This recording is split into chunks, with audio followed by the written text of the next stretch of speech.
Buenas tardes, bienvenidos a todos. Gracias ante todo por estar aquí y porque vean la clase. Y hoy vamos a hablar de George Simon Ohm y su ley, la ley de Ohm, la ley más fundamental de la electricidad, de la cual después parten muchas variantes de otras muchas fórmulas, pero que tiene tres magnitudes interesantísimas, sin las cuales no entenderíamos la electricidad: la resistencia, el voltaje y la intensidad. George Simon Ohm fue un científico, fue matemático, no solo estuvo muy pendiente y estudiando los fenómenos de la electricidad y de algunos del electromagnetismo, sino que también tuvo varios intereses, inquietudes científicas por otros elementos, también entre ellos la acústica. Y bueno, ¿qué podemos decir de él? Aparte de que la ley llevaba su nombre, pues, y de que todas estas cosas, que realmente vivió en un momento en el cual esta fórmula que hoy tenemos aquí, esta ley, la ley de Ohm, fue la base de la electricidad. Los conceptos a los que llegó y los conceptos que descubrió tras varios estudios, fuerza electromotriz, que es la parte, por decirlo así, más interesante de este estudio. Y fuerza electromotriz, cuando hablamos de fuerza electromotriz, estamos hablando de movimiento también. Estamos hablando de una atracción entre los electrones, un movimiento eléctrico, fuerza electromotriz. Electro, evidentemente, de electrones.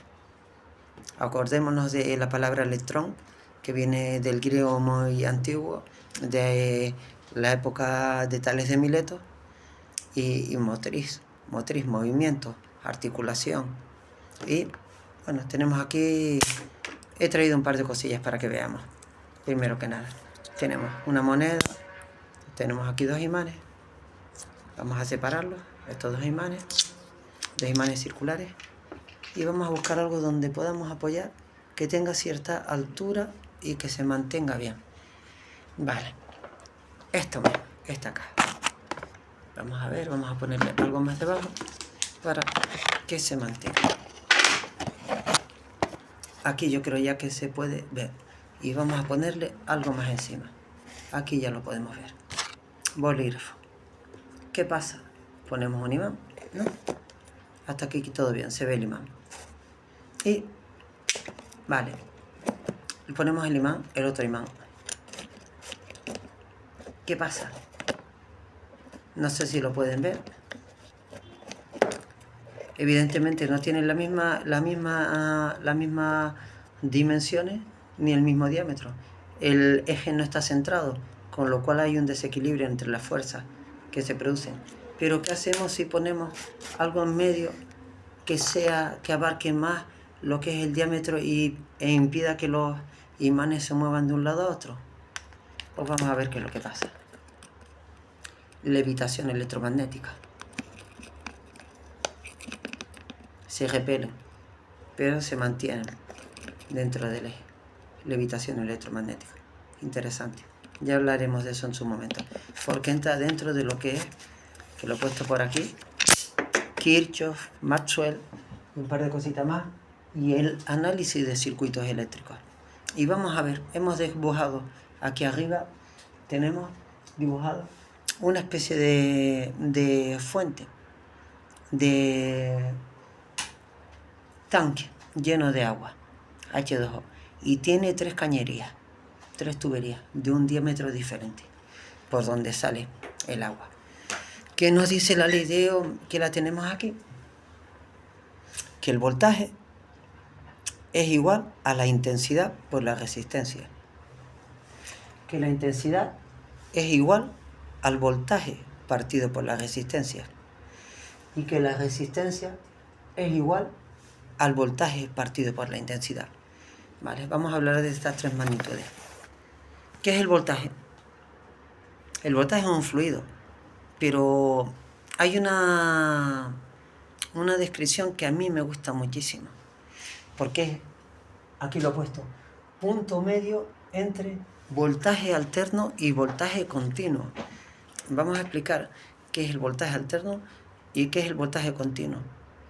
En este momento no, pero lo vamos a explicar, pero quiero que se queden con eso, voltaje alterno y voltaje continuo. No, tiene también que ver con la corriente alterna y con la corriente continua, pero ¿qué es el voltaje? Es un fluido. ¿Y por qué se produce el voltaje?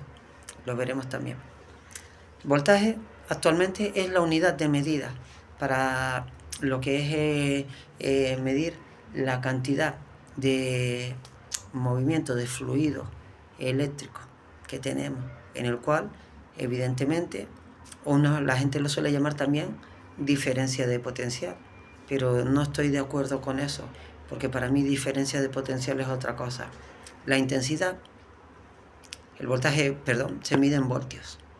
230, 125, 420.000, 50.000, 1.000.000, lo que hagan falta. Ya iremos viendo también lo que son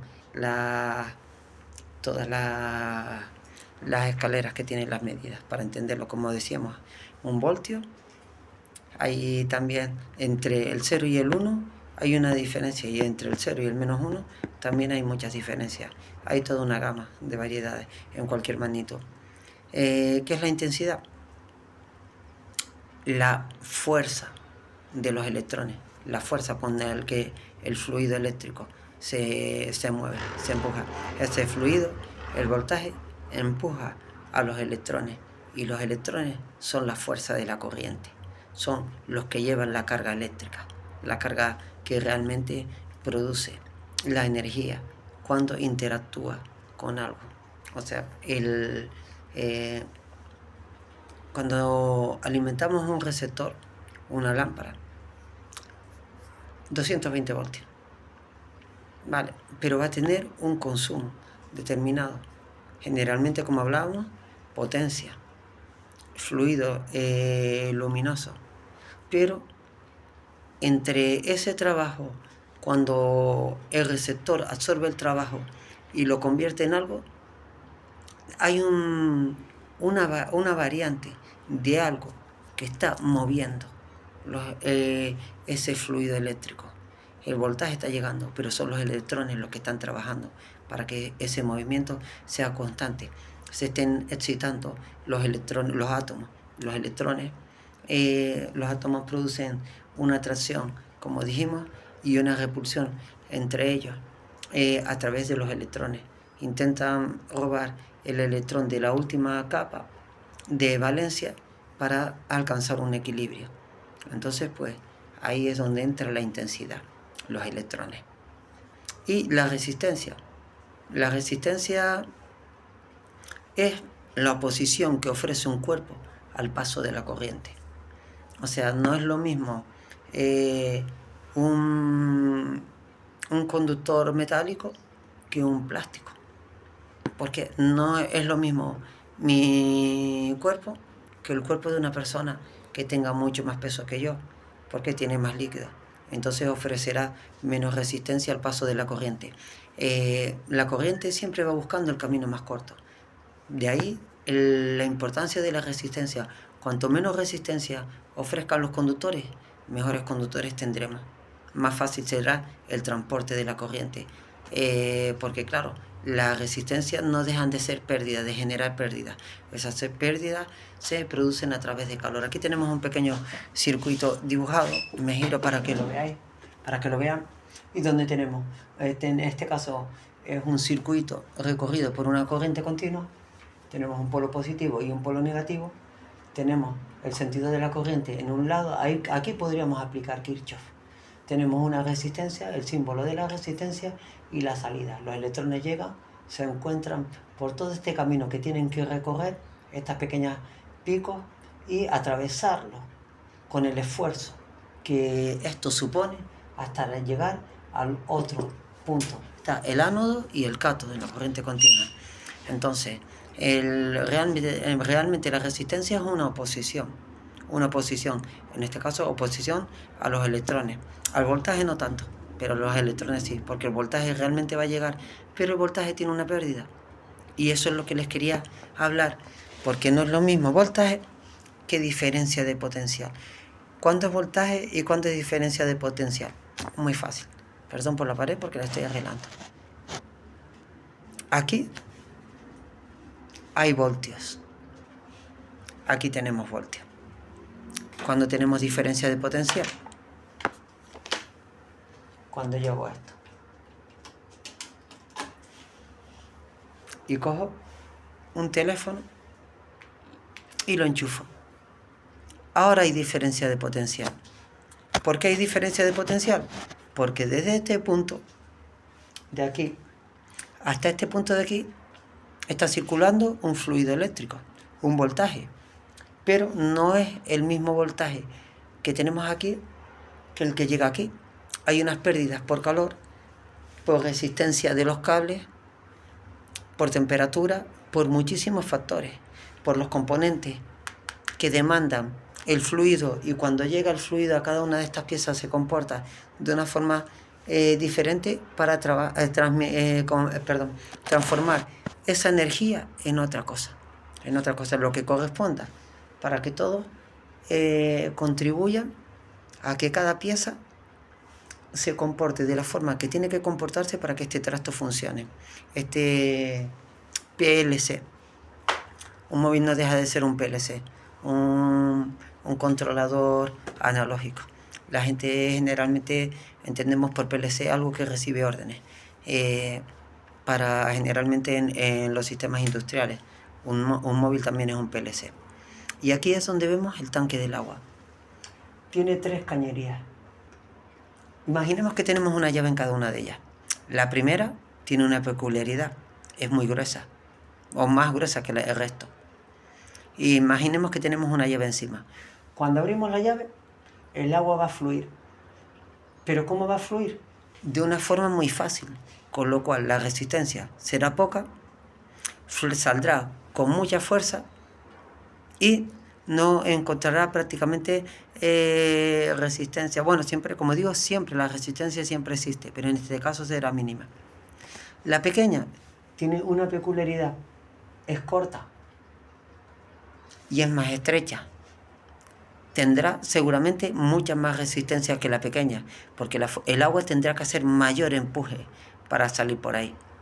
Y la tercera realmente tiene un camino diferente y una longitud diferente. Entonces es la más larga de todas, con lo cual habrá mayor intensidad, tiene que haber mayor intensidad y mayor resistencia. Ahí se cumplen dos de las magnitudes, van a ser más potentes que el resto. En la primera tendremos una buena intensidad, tendremos un voltaje mucho más estable, tendremos una resistencia mínima y tendremos también una intensidad potente porque saldrá con fuerza el agua. En la segunda tenemos una resistencia mucho más elevada, con lo cual la intensidad también será muy elevada y el voltaje tendrá también, pues, estará sometido a esas dos variantes, a la intensidad y a la resistencia, dependerá de ellas. Como dijimos, una depende de otra, con lo cual el trabajo va a ser mayor, va a costarle mucho más esfuerzo salir, va a llegar del punto A al punto B, va a ser más fuerte, más complejo. Y en la tercera, evidentemente, pues hay que hacer un mayor recorrido, hay cambios, igual que en el circuito, y realmente vamos a encontrar mayor oposición al paso del agua. Entonces, en la primera de todas, en la 1, la A, la oposición al paso del agua es pequeña en base a la resistencia. En el segundo es mayor, hay mayor resistencia, y en el tercero hay una resistencia intermedia, pero tenemos un camino largo, con lo cual al final la resistencia también va a ser elevada. Esto es lo que los quería comentar un poquitito. Vemos también aquí el símbolo del interruptor, porque he traído un interruptor. Es del año de Mari Castaña, es muy antiguo, esto ya son piezas de museo, y vemos que tiene 2 bordes por un lado. Miren lo que hace el interruptor. Lo tenemos aquí. Vamos a ponerlo en la posición en la que está, aquí. Simplemente tenemos que accionarlo y cerramos el circuito. Y por el lado tenemos dibujados dos conductores. O sea, aquí, en estos dos conductores, tendríamos lo que es conductor 1, que es con el que alimentamos y le damos fluido eléctrico a este interruptor, y el conductor 2, por el cual llegamos al receptor. Y esta, simplemente lo que hacemos es cortar la comunicación entre uno y otro. Cuando cortamos la comunicación entre uno y otro, evidentemente no hay fluido eléctrico. Intensidad se mide en amperios. Voltios, voltaje, se mide en voltios. Y resistencia se mide en ohmios, en honor a este científico, a George Simon Ohm. Entonces, ¿qué más? Algo más quería preguntar, puedo comentar también. Los conductores eléctricos, fase, neutro y tierra. Generalmente suelen haber los circuitos a nivel mundial, los sistemas eléctricos son sistemas trifásicos, polifásicos, bifásicos, monofásicos. Y esto tiene un argumento muy interesante. ¿Por qué? Pues porque realmente, generalmente, y bueno, en todo el mundo se trabaja con 3 fases y un conductor de neutro, pero variamos el voltaje. Esto viene el otro día cuando explicábamos los transformadores, muy por encima, cómo se genera la corriente, la energía eléctrica, mejor dicho. También podemos hablar de corriente. Cuando sale de la central, de la subestación, sale a un voltaje muy elevado, pero ahí es donde tenemos que bajarla. Por eso se encuentra un transformador de potencia, lo denominamos trasfos de potencia, en el cual se estabiliza ese voltaje a un rango en el cual podemos empezar a trabajar. Vamos a ponerle 20.000 voltios. Y a partir de esos 20.000 voltios vamos recorriendo todo un camino. Yo dibujé 2 transformadores nada más. Uno estrella y otro estrella-triángulo. O al revés, triángulo-estrella. Recordemos que estrella es para abastecernos, porque sacan el conductor neutro, y triángulo es simplemente para el suministro. Si se fijan en las torres, en las autopistas, verán que hay 3 conductores por un lado y 3 conductores por otro. A veces hay un cuarto en la parte alta de las torres. Suele ser el conductor de tierra, de protección, y a veces suele ser hueco y lleva un cable de telecomunicaciones dentro para sondear y chequear el fluido, las variantes que se pueden producir en este, etcétera. Y vamos a ver lo de la fase. La fase, los conductores activos, que en este caso son los que vemos en las torres y que a día de hoy pues también vemos en las instalaciones. Para quienes no lo sepan, lo voy a explicar de una forma muy breve. El conductor neutro a veces no lleva carga, pero su carga suele tender a cero. ¿Por qué? Porque en este lado, en este circuito, realmente aplicamos una corriente y sale al atravesar un receptor. ¿Por dónde sale? Por el conductor neutro. Aunque aquí en este caso hemos puesto negativo, que sería un conductor negro, el rojo es positivo en la corriente continua, pero imaginemos que no tenemos ni negativo ni positivo. Vamos a borrar el signo negativo y el signo positivo. Positivo lo borramos y negativo lo borramos. Y entonces tenemos un receptor en medio que bien puede ser una bombilla, puede ser una resistencia. Entonces, ¿qué hacemos con esto? Lo cogemos y lo cambiamos de color. Y aquí lo ponemos del color reglamentario. El azul. El azul es el conductor neutro. Y las fases, los conductores activos a los que se les aplica el fluido eléctrico de entrada, son marrón, negro, gris. Ese es el orden. Hay algunos cambios en el reglamento, pero realmente utilizamos este código de colores para en las instalaciones saberlos distinguir. ¿Por qué? Porque aquí entra otra cosa, que es cómo realizar las instalaciones. Aquí ya lo estoy explicando. Aquí ya lo tenemos. Y como les dije, aquí vamos a hablar de los circuitos unifilares y los circuitos bifilares. Circuito unifilar, vamos a dibujar uno. Un circuito unifilar es un circuito que representa, es muy fácil de leer. ¿Qué conductores tenemos? ¿Cuántos conductores? ¿Qué trazado tienen? Un circuito bifilar nos dice cómo es la conexión, en base a que ya sabemos un poquitito de los esquemas, de los mecanismos, cómo se representan. Y lo vamos a dibujar aquí. Me voy a levantar un momentito, vamos a borrar un poquito de la pantalla para que se vea. Y vamos a quitar un par de cositas. Para que se vea. Vale.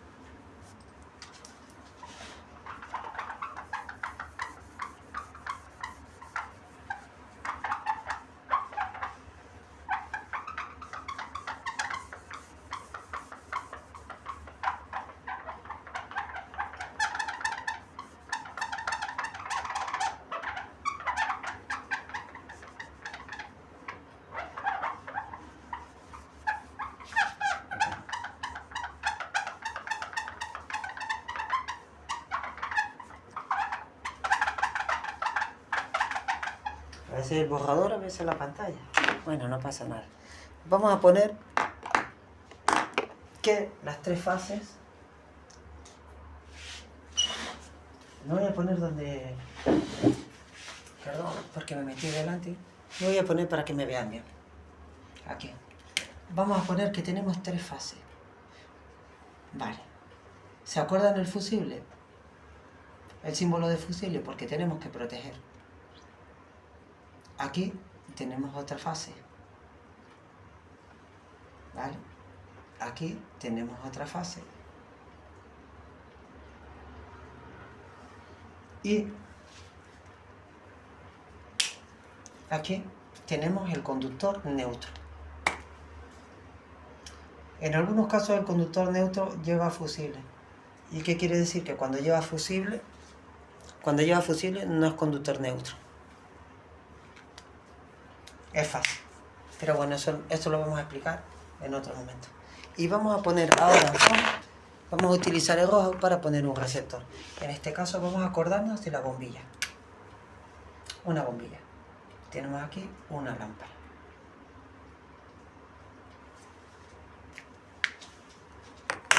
Vamos a conectar la lámpara a un interruptor. Aquí tenemos un interruptor, nuestro interruptor. Y vamos a hacer a continuación lo que es darle circuito, darle corriente a la lámpara. Vamos a poner la lámpara y las líneas las podemos llamar L1, L2, L3. También las podemos llamar R, S y T. Yo las llamo R, S y T porque así es como yo las aprendí. Y L1, L2, L3 para mí es línea. Una línea está compuesta de varios conductores, no de un solo conductor. Aunque son tecnicismos que las normativas han aplicado, pero que yo tengo mi interpretación personal y cada técnico y cada ingeniero tiene su interpretación personal. Para mí es una línea, está compuesta de varios conductores. De hecho, vamos a un proveedor a comprar y si le pedimos una línea, según en qué país estemos, evidentemente, me dirá cuántos colores de fase que quiere, fase neutro, tierra, o quiere solo una fase, o quiere las tres fases, o quiere, por ejemplo, decirlo así, un circuito monofásico. Entonces, pues bueno, hay muchas cosas. En este caso tenemos un circuito trifásico, porque tenemos las tres fases más el neutro. Hay circuitos trifásicos donde no necesitamos el neutro, pero en este caso sí, eso lo vamos a explicar más adelante. Ahora vamos a aprender cómo se lee y el porqué. Aquí vamos a conectarnos a la última fase T. El punto significa que hay una conexión. Hacemos un salto y vamos al interruptor. Aquí ya le estamos dando corriente al interruptor. A continuación, del otro lado del interruptor, salimos a la lámpara. Y el neutro, con el conductor neutro, cerramos la lámpara. ¿Qué pasa cuando esto baja? Cuando le damos a nuestro interruptor. ¿Qué pasa cuando le damos a nuestro interruptor aquí? ¡Plah! La lámpara se enciende. Cuando abrimos el circuito, la lámpara se apaga. Entonces, esto es un esquema bifilar. Estos son unifilares, pero esto es bifilar. Y además, bifilar, ¿por qué? Porque ya nos está diciendo cómo lo vamos a conectar. Ya nos está dando el receptor, nos está diciendo cómo conectamos el neutro y nos está diciendo cómo conectamos la fase a través del interruptor. Así se leen los esquemas eléctricos. Pero, ¿cuándo es unifilar? Pues así. Vamos a hacer el mismo esquema aquí encima.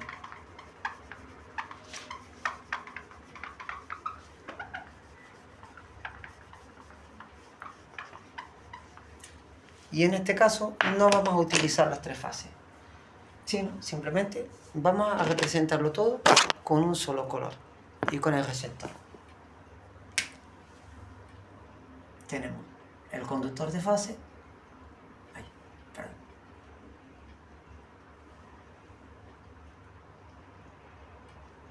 Fusible, interruptor y lámpara. A veces también se suele poner con una X. ¿Y qué hacemos aquí? Pues ponemos un conductor, aquí ponemos dos conductores que llegan. Lo podemos incluso poner con el color neutro. Y ya sabemos que el color que lleva aquí es el color de fase, de vuelta de lámpara.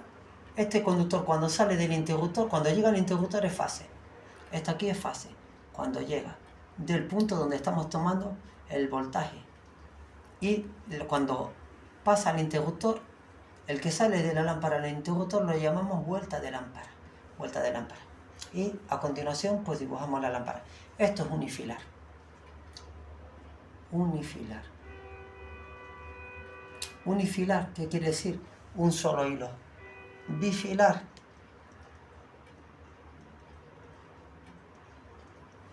Varios hilos. Entonces, bueno, creo que queda bastante claro. Ya lo tenemos más o menos explicado, hay más esquemas, pero esto en principio por hoy está bien, ya lo saben. Intensidad, amperios, voltaje, voltios, resistencia, ohmios, y una cuarta magnitud, potencia. Potencia es la interacción entre el voltaje y la intensidad. Y ahí es donde nos entra otra fórmula que nos dice que la potencia es igual voltios por intensidad.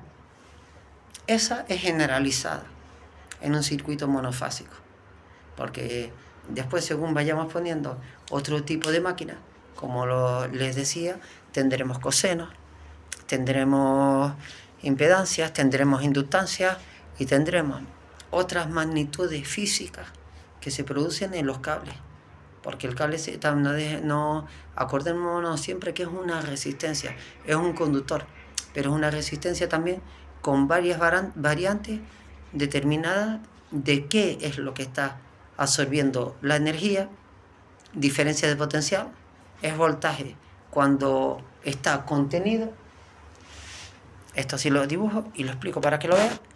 Ahí tenemos voltaje. El mejor ejemplo siempre es el agua. Aquí tenemos voltaje.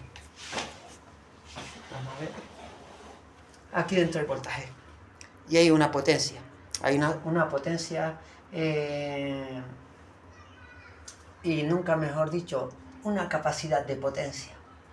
Una magnitud de potencia concentrada. Pero ¿cuándo se convierte en diferencia de potencial? Cuando hay una demanda y cuando esto empieza a fluir. Hay un punto A por donde sale y hay un punto B por donde está demandando, está tirando.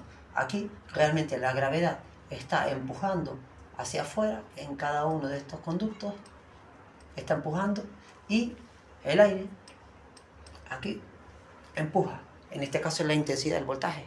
Perdón, el voltaje. La intensidad está jalando en este lado, en el exterior. Aquí tenemos la intensidad. Aquí tenemos la intensidad. Y en medio tenemos la resistencia. En medio tenemos aquí la resistencia. La intensidad siempre se produce en las puntas, porque es donde está la mayor carga. Pero en este caso, con el tema del agua, la intensidad donde está, empujando.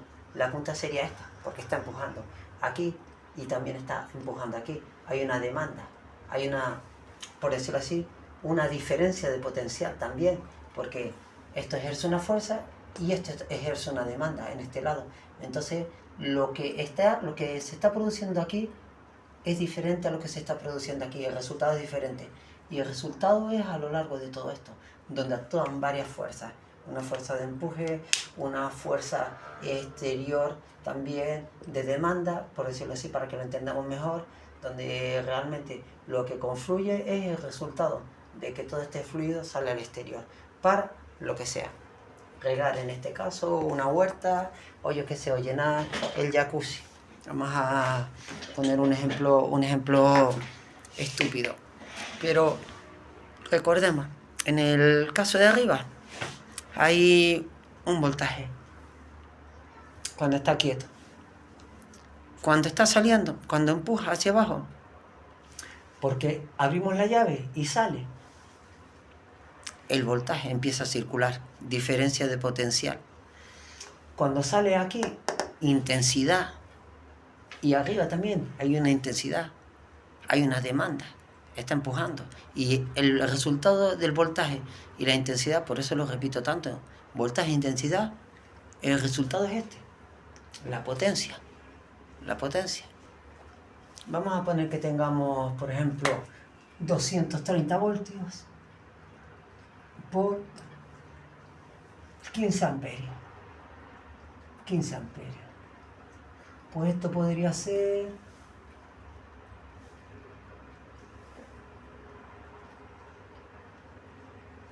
3.450 vatios.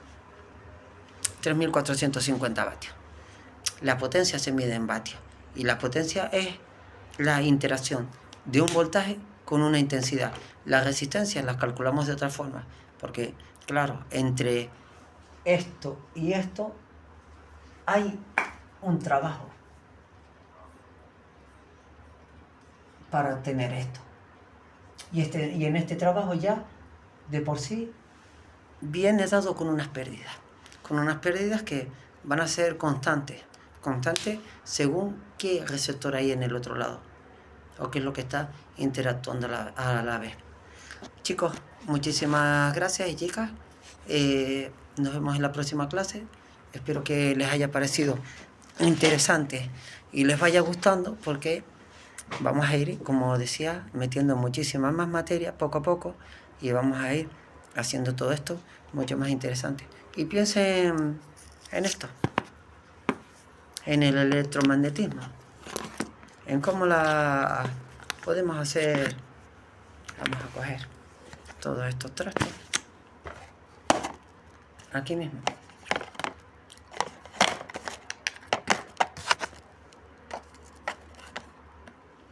¿Cómo se repele? Se repelen. Hay una fuerza de tracción, una levitación. Este es el sistema que utilizan los trenes japoneses para coger velocidades espectaculares. Si ven, cuando los intentamos pegar, tienden a salir disparados, uno en contra de otro. Esto produce un movimiento. Cuanto mayor es el campo magnético, mayor va a ser la velocidad. Pero si invertimos el campo magnético, evidentemente empezamos a frenarlo. Se puede hacer a través de electroimanes y muchas cosas que, bueno, veremos. Ahora no es el momento. Es un tema muy profundo, muy complicado. Tenemos que llegar al análisis de circuitos, tenemos que entender a Kirchhoff, a Maxwell, a muchísimos más, Gay-Lussac, muchísimos. O sea, hay tantos, a Faraday. La electricidad es un mundo. La electricidad es un mundo. Y les digo, es una disciplina que hay que estudiar toda la vida junto con la medicina, sobre todo con la malograda medicina que tenemos hoy en día en Canarias y que realmente, pues bueno, aprovecho para mandar un mensaje a los políticos canarios, que no dejen que la medicina tome el carácter que está tomando, porque actualmente la medicina que tenemos en Canarias es de vergüenza. Y lo digo así de claro. Puede a lo mejor que no sea el sitio apropiado para que lo diga, pero lo digo. Porque como se llega a muchos lados a través de internet y yo no soy de las personas que se callan, pues me gusta decir las cosas como hay que decirlas y las cosas se nombran por su nombre. La medicina en Canarias, especialmente en el Hospital Universitario de Canarias, es de vergüenza. Ahí lo dejo. Bendiciones para todos y hasta la próxima clase.